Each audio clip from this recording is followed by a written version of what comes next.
Walchelin de Ferrieres was a Norman baron and principal captain of King Richard I of England. The Ferriers family hailed from the southern marches of Normandy and had previously protected the duchy from the hostility of the Counts of Maine and Anjou, with the union of the domains of Anjou and Normandy in 1144, and the investment of Geoffrey V Plantagenet as Duke of Normandy. Most of this land lost its strategic importance.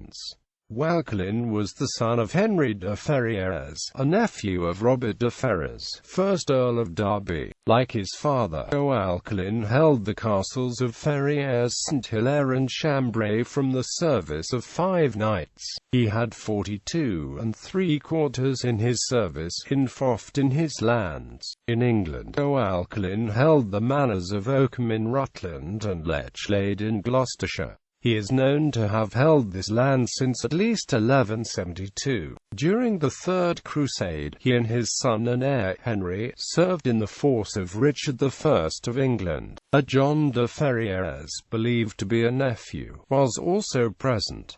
Walchelin had stayed with the king in Sicily. It is apparent that Walchelin was close in the council of the king. He and his knights arrived at St Jean d'Acre sometime in April or June 1191.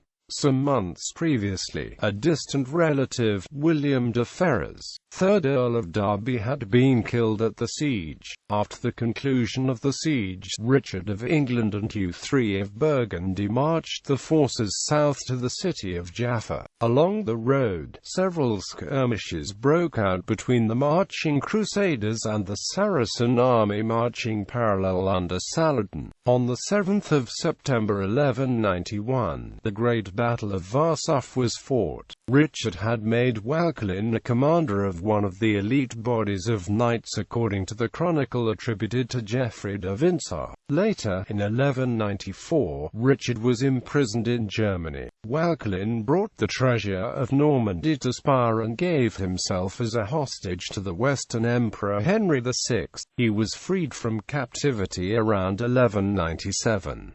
His sons Henry and Hugh managed his estates during the years he spent in prison. Sometime prior to his death, the younger son, Hugh, was granted lordship of the manor of Lechlade. Walchelin died in 1201 and was succeeded by his son, Henry. Henry sided with John of England over King Philip II of France until December 1203, when John left Normandy, never to return. At this point, Henry did Philip homage for his Norman lands. Hugh had left England and the care of Lechlade and Oakham went to the sister, Isabella, who was married to Roger de Mortimer of Wigmore. After her death, the land was escheated to the crown as Terra Normanorum.